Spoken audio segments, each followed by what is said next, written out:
Well, Mr. Gregg, thanks for coming on the Red Carpet Roundtable podcast. No, my pleasure. I appreciate you guys having me. You're very welcome. What can you tell a little bit about yourself to the audience?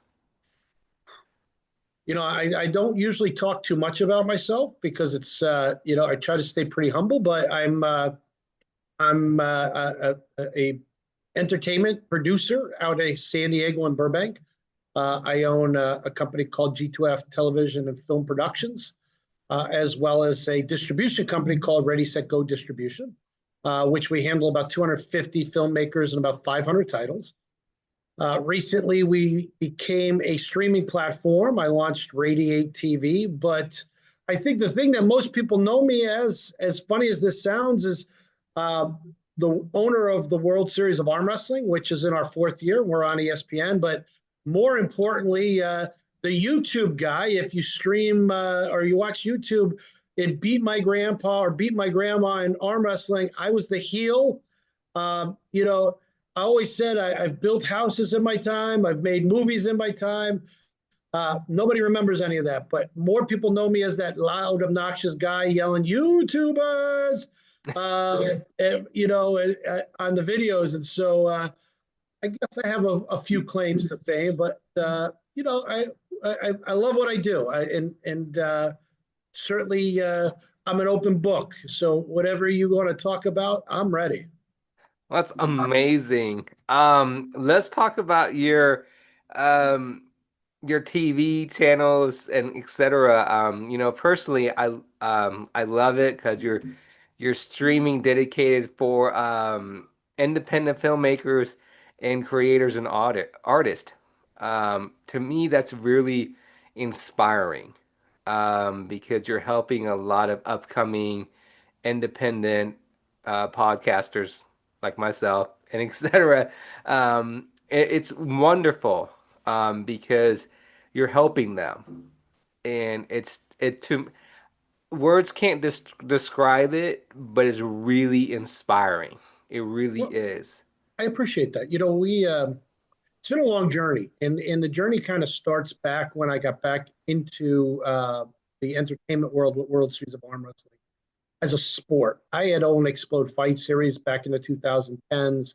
I've had a fairly good career of making movies that no one ever saw back in '98 through 2006. And now, I kind of fast forward after COVID, and I needed something to energize my own physical well being, not only physically, but mentally. I've been a contractor in San Diego for 20 plus years, but 30 years overall. And, I needed something to kind of put more energy back into my life. So I came up with the concept of World Series of Arm Wrestling, which ultimately is the largest now tournament arm wrestling platform in the world. We stream on ESPN, which is great. It's the highest platform for sports, at least sports notoriety. But I kind of fast forward into there as I started to get into the world of, uh, you know, content creation. I realized that distribution was kind of an iffy game. There's a lot of good distributors out there, and I'm not bagging on any of them, but I realized that no one could present me as best as I could. And I decided to open up a distribution company, which was based on the value of keeping more money into filmmaker and content creators' hands and giving them the professionalism to get them to where they needed to be. So fast forward, I have a partner, Kurt Ellerson, in RSG. We fast forward, we get involved with, taking in, dozens at first and then hundreds and then, almost half a thousand, movie titles now. Uh, and I get approached by someone at an arm wrestling event and said, "Hey, you really should have a fast channel for arm wrestling." And I said, "Fast channel?" I go, I'm 50 at the time. I was 54. I said, "I'm about as slow as a turtle." Well, tell me, and he goes, "No, it's a fused ad supported television." And I go, "Oh, okay." I said, "Well, let me ask you a dumb question." I said, "I have all these titles that I represent. How about a streaming platform?" And that kind of piqued his interest. It piqued my interest. And we went back and forth, my legal team, and we're trying to find names that weren't used in the space, and we came up with the name Radiate, which is RAY, the letter D, the number 8. So a little play on a words with, kind of an acronym, Ray, RAY, the D and the 8. And it became Radiate TV. And so what Radiate TV has become, and we just soft launched here back in July, is we've become a platform that is specifically for independent filmmakers and content creators and podcasters and streamers, for them to be able to get outside of the box of YouTube. Listen, and by no means is YouTube a bad thing, other than the fact that, statistically, they are uploading 500 movies a minute these days. It's an astronomical amount of content. And it's very hard to be found, right? I mean, everybody's trying to make that elusive, dollar or two off of YouTube, but it's very tough, right? And so this gives streamers or content creators an opportunity to find themselves in a very designated and concentrated platform in which independents are on. You're not going to find the Point Breaks, the Goodfellas, the Godfathers, all of the normal, library of content that you would find on most streaming platforms, for fill and for titles. We are completely independent, and we want to stay that way. I think that's the future for us as a platform, and I think really, getting involved with content creators and independent film creators and content creators is really where the long-term success is. So Radiate came in. We're happy. There's always tweaks. We're less than 60 days really of being live. So something goes down, you got to fix it. All of the things that go into, generating a successful platform in the early stages, we're going through, and we're there. And we actually are going to start launching premieres here in September, where we are taking independent filmmakers who've never been seen before on any platform, and we're giving them the opportunity to premiere their movie for 90 days on our platform before we take them to other streams, which is a huge honor for us and is a great benefit for them, because normally when it comes to distribution, it takes a good 90 days to get somebody with a good quality film onto a major platform. It's not an easy and a high success rate opportunity, but we've been pretty good at it. This gives them the opportunity to be seen right off the bat, get paid right off the bat, and then turn it around and get them on the bigger platforms where, they can be seen by a much bigger community of viewers. But, don't count us out. We're going to have a pretty big community of viewers here in a not so distant future as well. So we're pretty happy. That's absolutely very inspiring, everything you said. And that it's going to help the generations and even now to want to get into the entertainment industry, who want to show their work, and it doesn't matter what state they're living in, they know their work can be shown on your streaming platform. And a lot of I want to say I love YouTube, but I am a big fan, but I'm also not a big fan. Um, YouTube is great, but you're right, there's so many videos out there. Um, and I feel like that it's hard to find people's content on there. Um, because I don't know if you experienced, you type a name in there, it may show up right away a couple of days or a couple of weeks. And then you go back and search, it's like, oh, wait a minute, let me scroll down a little bit and you find it. Right. Um, and you're like, for yours, it's gonna be there. So Yes, it's interesting. YouTube is. I went to a conference, and they really put it out there in a way that I thought made sense. And what they said was, when you think about TV in today's society, that traditional terrestrial TV doesn't exist. I mean, there's a TV on my wall, right? It's a smart TV, and I have terrestrial based stations, the NBC, CBS, and Foxes. But if you look at TV, where most people find their news, where most people find their information, their go-to is YouTube. And if you really want to say what TV is today in today's generation, it is YouTube. And the statistic that they had brought to the table, I don't remember the speaker's name. He was very, very well spoken. And it was very humble. He wasn't being pretentious at all, but he said, listen, if you took all the streaming networks in the world, and you put them all into a ball, and you took an aggregate of viewers, an aggregate of content, they wouldn't be a third of what YouTube is. So now you start thinking to yourself, well, wait a second. If they're that powerful, which they are, you know, uh, where am I going to get seen? You brought up a great point. How do I find myself to be, delineated against everyone else? If Hmm. somebody types in podcast, are they going to look at this podcast? Are they going to look at, Howard Stern? Are they going to look at Joe Rogan? Are they going to look at, uh, you know, scenes from Oprah? I mean, there's so many different podcasts that's going to populate, and what it's going to always populate is the highest value of viewed content, right? So if you don't have a subscriber base, if you don't have a high viewership, you're going to get lost in the YouTube sauce pretty quickly. Radiate is going to change that, and many platforms are as well. I mean, we're not necessarily unique. We are unique in the fact that we're only for independent, filmmakers. Um, but when you look at that equation, people are trying to get outside of that. They want to be found, and I think there's a real value and a real success that can be, not only monetized for the end user, but monetized for the business to grow. And we're excited. I mean, hey, Amen. people watch Radiate. I mean, isn't that That's pretty cool? I mean, that's a pretty cool thing to say. yeah. Well, I want to keep talking back because I want to promote this because uh, um, what you're doing is absolutely amazing. And what you're saying is the truth. YouTube is amazing for certain things. I'm gonna Right. repeat it. Certain things. And yes, you can go on there, type in WWE, whatever your favorite wrestling is, right? Right. Um, Shawn Michaels versus Triple H, etc. But you name it. But you Right. can type in football games, NFL games, and it shows the full game.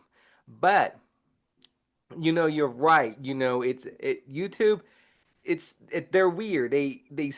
You have to have a certain amount of followers, amount of subscribers, and I think YouTube is great, but again, it's not so great, unfortunately. You know what it's become, and I think it's important. I think there's a value to what I'm about to say. I think it's become the living encyclopedia of the earth. And Amen. And that is what I agree with you. Go ahead. I'm sorry. no, I appreciate that. I mean, if you think about what you can find on YouTube, and you say WWE, I go back to WWF, right, or AWAs or NWAs, or if you type in superstar Billy Graham, right, most people are like, who's superstar Billy Graham? You can go back into the 70s and the 80s and see superstar Billy Graham, the Butcher Paul Vachon, all these wrestlers before wrestling became mainstream. They're there. Type in, you know, something about the earth, about a place that's, the Aztec, history, Mayans history. Talk about Machu Picchu in Peru. Talk about the pyramids. Talk about all of these different, aspects of the earth and the planet we live on. You can find information. You talk about history. Talk about Civil War, Revolutionary War. Talk about French and Indian War. I talk about U.S. history. Talk about global history. Talk about Constantinople. Talk about the Romans. Hmm. You start thinking about all of this information. When I grew up, there was 26 volumes on a ledge, right? That's where you found it. And if you didn't find it, you went to a library. But now this is the And living. You go to YouTube. You want to fix your car? Go to YouTube. yes, and one thing about it is, sorry to cut you off, is No, go for that it. YouTube is becoming his well, my English pros encyclopedia, and it's the truth. You can type in history about World War II, about Germany, and the Civil War in the United States, and all that stuff. It's becoming like that. unfortunately. And what I think what's happening, and I could be wrong, YouTube is becoming more encyclopedia, and that's kind of good, but also bad for creators and content. Um, Right. certain ways, I mean, because it just shows you have to have so many people subscribing you where your views are up there, and if you don't, it's hard to find whoever you're looking for. And again, that's where you come in, and Right. your streaming platform, which I'm grateful and a lot of people are grateful because that's what we need in the entertainment industry. And that's what we need to show people, hey, we see you. That's the key. We see you. You Right. are there. And I want to keep saying that because I want people to know we see you. You're not you're we don't we see you. We do see you. Don't Right. worry. You're there. You're not being passed over, you're not being flown over, you're not being ignored. You're there. And I want to that's the problem I'm kind of noticing. It's with anybody, any independent people is that when you put it on YouTube, like you said, you got to have so many followers. But it's like it's kind of weird to say this is that you're not being seen, you're not being known because Well, and I think the way to maybe help that thought out is that if you think about success in the entertainment world, right? And let's take away the less than 1% of YouTube creators that actually make money, right? I mean, if you had the 99 or 98% of the rest of the people that are out there aren't making life-changing money or money at all, right? But mm-hmm, let's talk about film creators. Let's talk about people that actually want to be known as a real movie maker or real reality series maker. They're the goal is not to land on YouTube. It's almost a kiss of death, right? In many ways, because now you've just you're a YouTube creator, right? Your goal is to be able to put on more of these exclusive platforms because now as a peer in the industry, someone is going to look at you as a success because you're just not like everybody else, right? Can you get to Fox? Can you get to Tubi? Can you get to Bravo? Can you get to Amazon? Can you get to Freevee? Can you get to Radiate, right? Can you get to NBC? Can you get to Paramount? Can you get to the platforms that distinguish you as a filmmaker, creator, as a legitimate value? Because I could take my iPhone just like this and I can push record and we can sit here and I can record you for 4 or 5 minutes. Then I can put it up as, chop it into 4 1 minute segments, put it up as a short. I haven't created a value as a content creator on a major platform. I've just kind of assimilated to everyone else. So I think what we still possess as streaming platforms is a legitimacy for those who want to be different and be seen. And I mm-hmm. like what you say. You can be a content creator on YouTube and never be seen, but can you be seen as a filmmaker creator on a platform that wants you to be seen? And I think that's where we come in. That's true, 100%.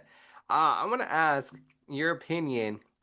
Where do you think it's going to happen to YouTube in a couple years? Do you believe that they will still be around, or do you believe that it'll be kind of dying away because it's how do I describe it? It's just content creators and independent filmmakers may not be putting much of their content on there, and the reason I say may be dying because it's like you said, it's becoming Expedia. What do you think? It's a great question. Um, and the answer really relies not in the perception of content, but in the reality of money. And Uh, sorry, before you answer, they have YouTube TV. Do you think right. they're doing that because they know they're losing? No, I don't. So I'm going to answer that in a couple of ways. I think the best way is to really go back to that original thought of the dollar, right? The dollar, when you're so big, okay, and again, when you start looking at what that number, I don't know what YouTube would be worth, right? If I had to put a monetary number on how much of value of YouTube, is it 100 billion? Is it half a trillion? Is it $1 trillion entity? The amount of money that flows through YouTube is, again, 3 times bigger than all the rest of the other platforms out there because they have 3 times more viewers than all the rest of the platforms out there. So ad sourced, when you look at films and you look at content, they can put ads on everybody's source, right? So they are making money every time a video plays, regardless whether it's yours, mine, one viewer, 1,000 viewers, 1,000,000 viewers. So the value of the dollar has pushed them to a point in platforms. If everyone else is here, they are so far up here that to close the gap can't happen. They, you know, I'll liken this back to being Explode Fight Series, and then I'll continue on with the question. When I was at Explode Fight Series, I was probably the largest regional MMA promotion in the world because I was putting more MMA fighters into the UFC and to Bellator. So when I was there, somebody came up to me. They said, "Greg, I want to give you $500,000 so you can move up and get your promotion going." And I said, "No, thank you. I don't want to take your money." And they said, "Well, what, you don't want to take up $500,000?" I said, "No." They said, "How about $1,000,000?" I said, "No, I apologize." I said, "It's not that I'm not for sale. I just understand that $1,000,000 doesn't move the needle." Okay. Yes, $1,000,000 might give me the opportunity to put this in a location that's a little bit nicer, maybe bring in a little bit fancier production, but I'm not moving the needle to be able to catch the 2 majors at the time. And that the one major underneath the UFC was Bellator, which was followed by King of the Cage. So the top 3: UFC, Bellator, King of the Cage, and then eventually ONE FC over in Asia. They were the leaders. And I said to him, or he said to me, he goes, "Well, how much would it take?" I said, "Well, I would need $50 million just to break in." And he looked at me and goes, "Wow, $50 million." I said, $50 million to break in. This was back in 2012. Let's fast forward. The UFC just signed $7.7 billion with Paramount to stream on their platform over 7 years. That's $1.1 billion a year that goes to their bottom line every year for 7 years. They have spaced so far in front of everybody else. No one can ever catch them, right? And I use that as an analogy. So now let's go back to YouTube. When they continue to grow, their revenue is continuing to grow at such an astronomical rate that the gap it's not closable. It's not feasible to close. And so when you look at that and you ask that question, will they come back down? The answer, I think, has to be no. And here's the reason why, is because the money is still attached. And what money can buy is the very best minds in terms of keeping their products and their platform new, evolving, and creative. It also now, if you've seen what YouTube gives them the ability to invest back into the content creator. Look at Mr. Beast. I think he signed a deal with them for $150 million to create content. Something ridiculous. I may be off with that, but that's somewhere along the line of 150 million was what sticks to me. They're giving content creation and creators millions of dollars, their highest echelon, to go out and create content. And the reason why? They know that if they don't, other people are going to go and try to pick them aside, right? So they're locking in, just like the UFC would lock in their contracts on their fighters. They're locking in their top dogs, right? And so they're monopolizing. There's no doubt about it. So the question really to be answered is that in a fair space, fair playing field, equal playing field, no one will ever catch YouTube. The only thing that could catch YouTube, in my opinion, and it would be one of 2 things. One is somehow it came out that perhaps they did something unethical, that would pull them back to earth, right? And you got to think that whatever that unethical value is, that would have to be some sort of a. They've got this huge, watching center in the middle of nowhere with 15 billion phones that are watching YouTube and pushing the algorithm, right? And getting the advertisers, dollars without them knowing, right? Or somewhere along the line, some sort of anti-monopoly ruling comes into place, which would be hard simply because it's a global entity. But somehow, if they were to break it up, because they were monopolizing the space in such a grand fashion that competition, fair competition, was somehow denied, uh, that might be the only other way. Mhm. I just don't see it. I mean, I'm not anything special as a business person. I'm not. I've taken my licks in life.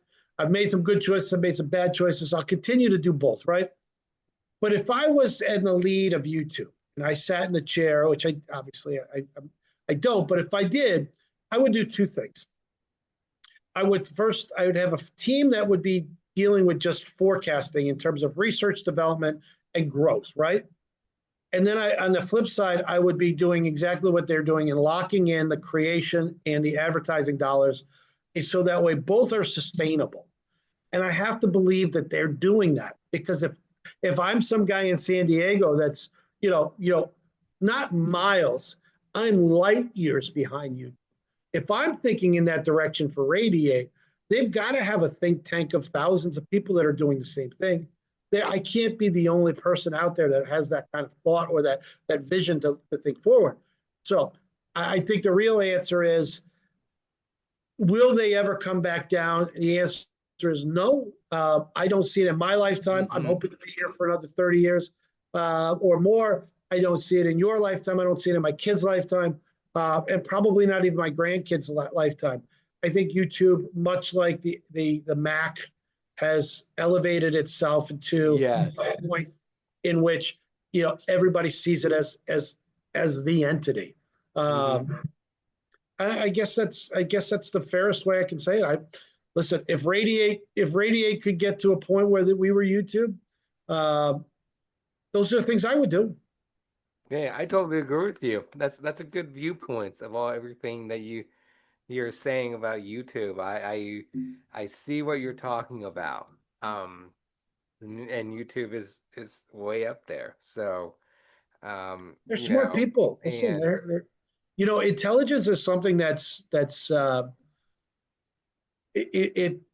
an asset, right? I mean, right.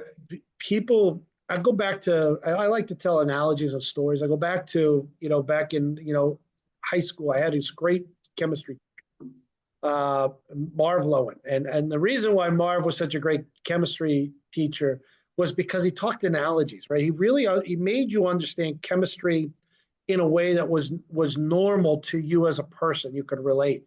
Here was a guy that was a chemical engineer. He worked for Kodak and Bristol Myers and a lot of big companies when he was younger, and he turned into a teacher. But he gave up an analogy, and it's a little bit timeline different to today's day and age. But there used to be a piano player. His name was Liberace. And Liberace was this flamboyantly talented, amazing piano player, and he played for every dignitary in the world. He played on the biggest stages. I mean, when it came to musician, everybody knew Liberace, right? And so Liberace had this piano mover that he had for 30 years. He was a big man. He was 6'5". He was 300 some odd pounds. And he paid the man in the time that he worked for him, a six-figure income.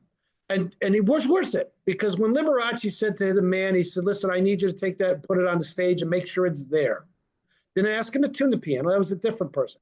I need to make sure that that piano is on that stage. If it had to go up 6 floors into a big high rise, he had to figure it out, right? Or he had to push it up the stairs himself.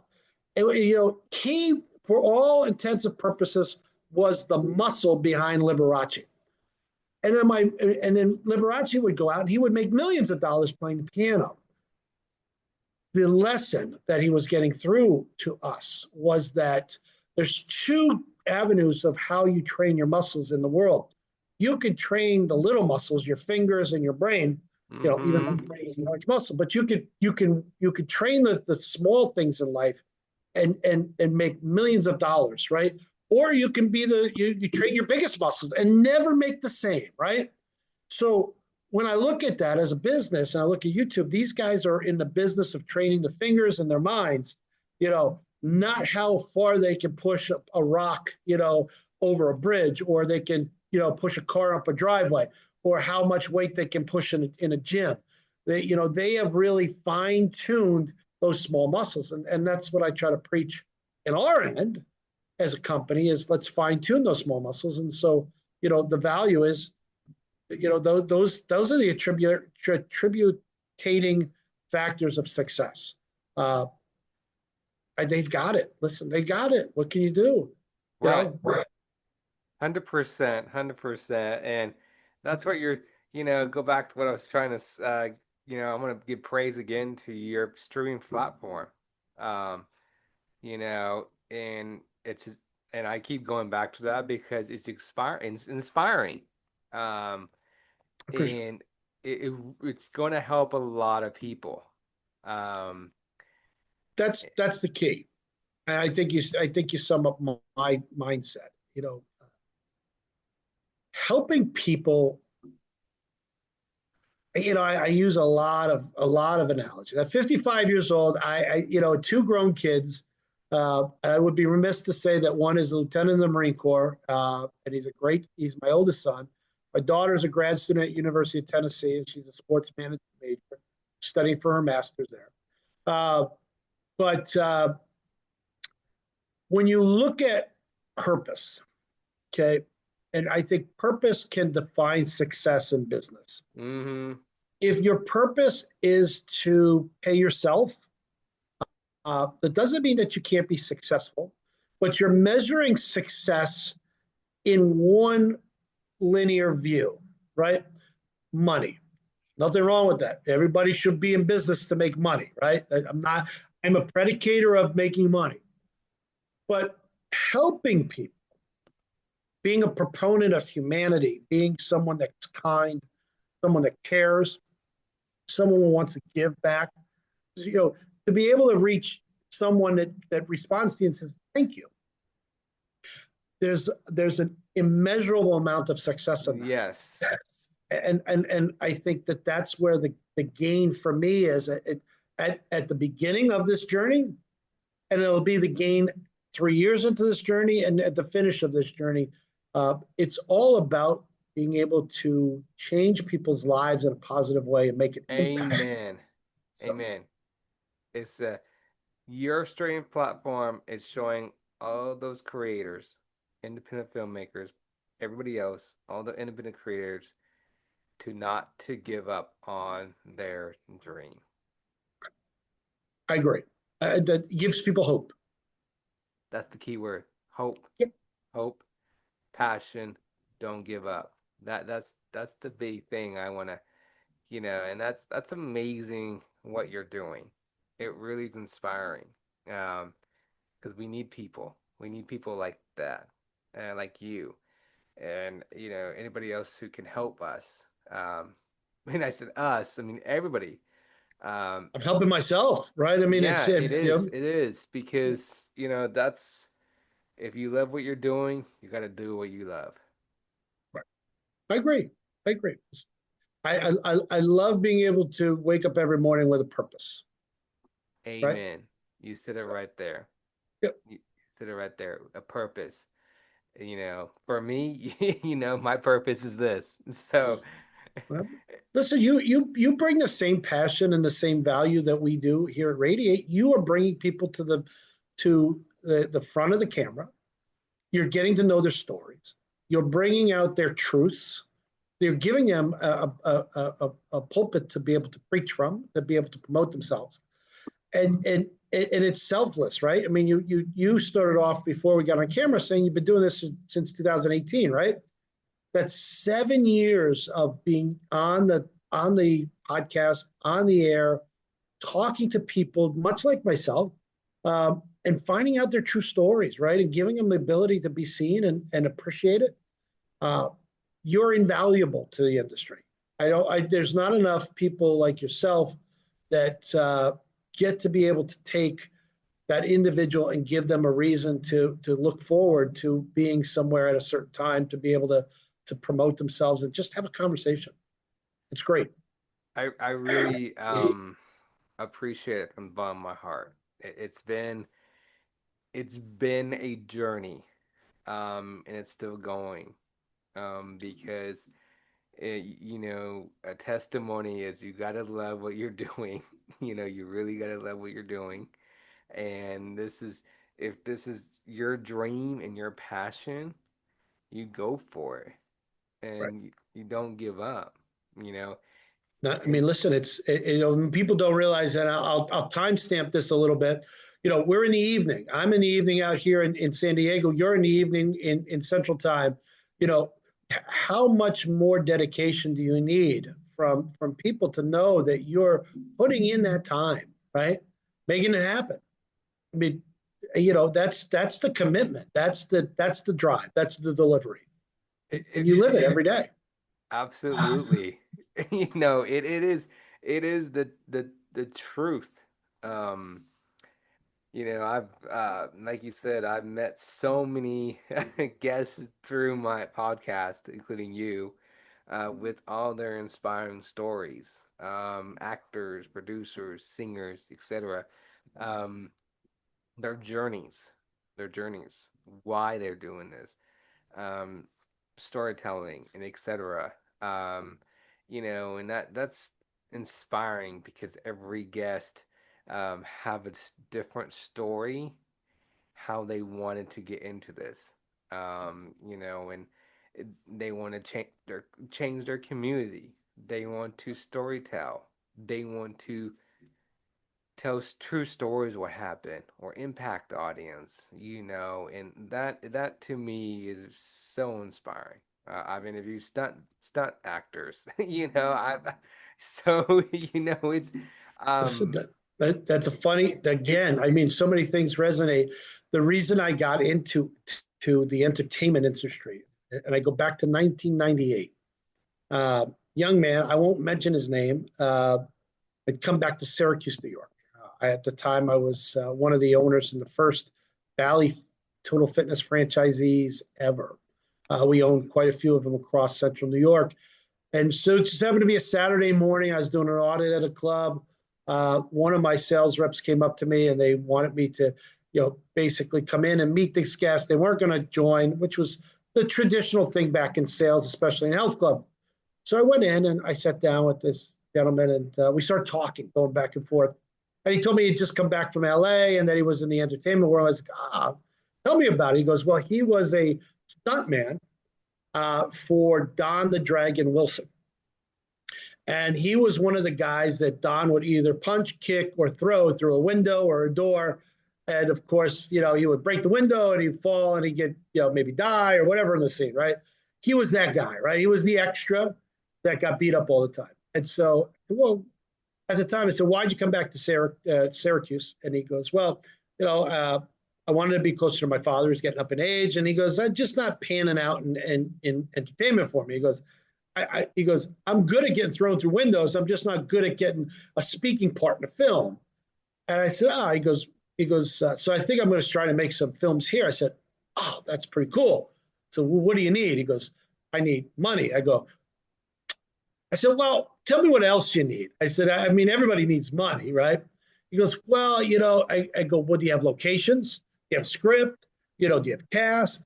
And I said, so we got to talking and he had a script and he had this idea, which was a fun idea.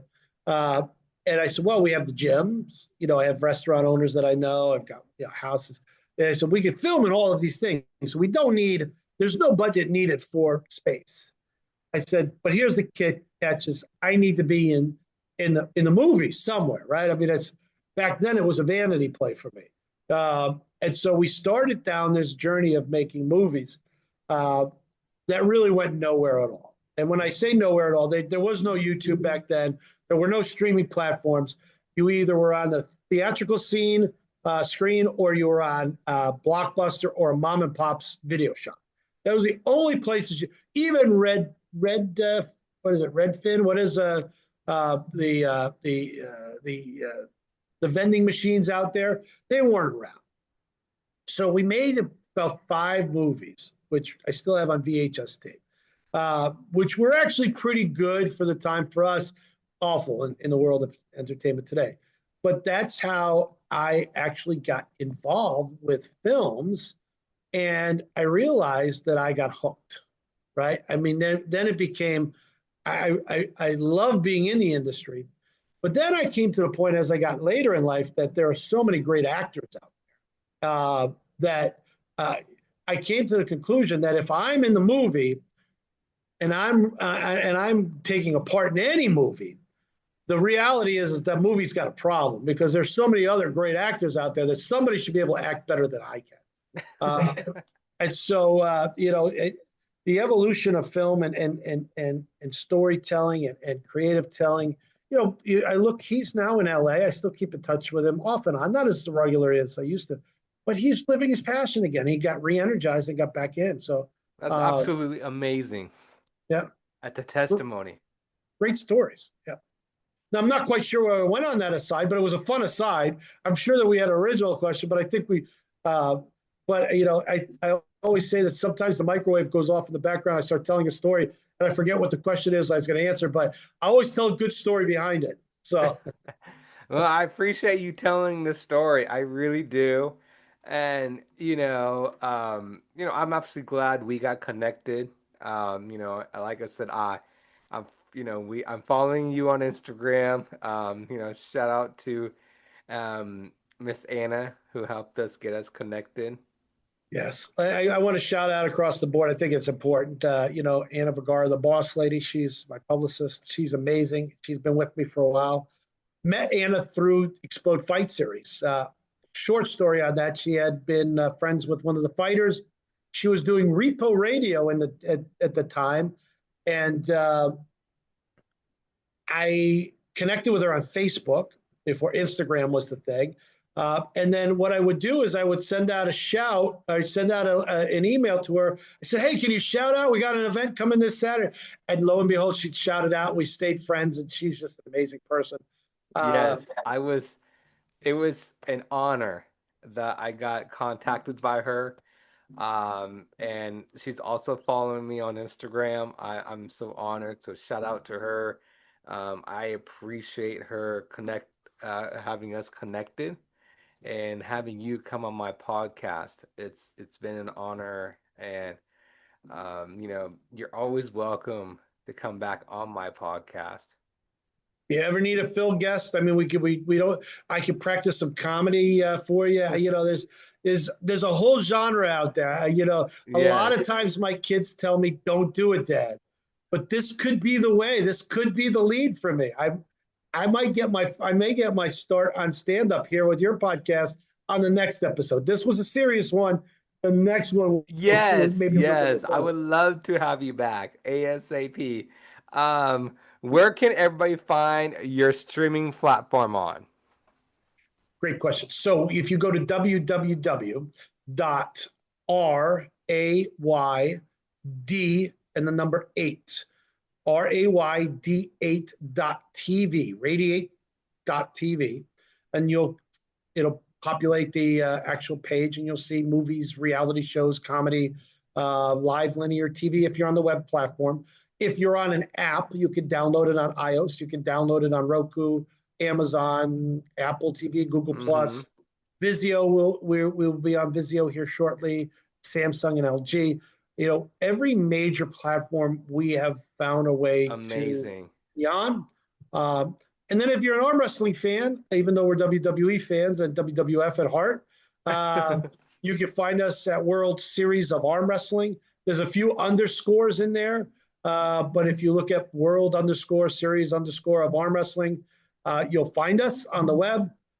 We show a lot of upcoming events. We talk a lot of inside arm wrestling, and we have our finals coming up November 1st here in San Diego. We're expecting about 170 of the top athletes in the world to come in and having a huge tournament. I tell you, it's a very exciting time for us. And question, because I know you said it's for independent filmmakers and creators and artists. Yeah. Um, if somebody who's watching this and they want to try to put their podcast, their independent films, their content on your TV stream platform, how are they able to do that and go from there? Another great question. I appreciate that. So, two real ways. Number one, they can go to the contact page on Radiate, which will funnel the email back to us. We do own Ready, Set, Go distribution. So, we can help not only get you on to Radiate, but we can also help you as a distribution company get on other platforms outside of the YouTubes, as we talked about. And we may be, depending upon your creation and the quality, we may be able to get you on a very large platform. You never know. We want to give you that opportunity. So whether you go to Radiate, contact us, Radiate TV, or you go to RSG, Ready Set Go distribution. Two ways. We'll contact you. We'll get you in front of an agreement. Take a look at your content, and then we'll give you a good indication on not just getting on Radiate, but what other platforms might want to take your content so you get paid. And that's the game, right? That's amazing. That's absolutely amazing. Well, thank you for sharing that and thank you for coming on. Listen, I appreciate it. Anytime you need a guest, like I said, I'm a late night guy, but you let me know, and if it's a comedy show, I'll make sure I have got some good material. That's Yes, for it sure. will be a comedy show. So Awesome, we'll awesome. stay in touch. Thank you, Greg, for coming on. I appreciate you, And and I'll I talk to hope you to soon. talk to you soon. Have a All great right. night. Bye-bye.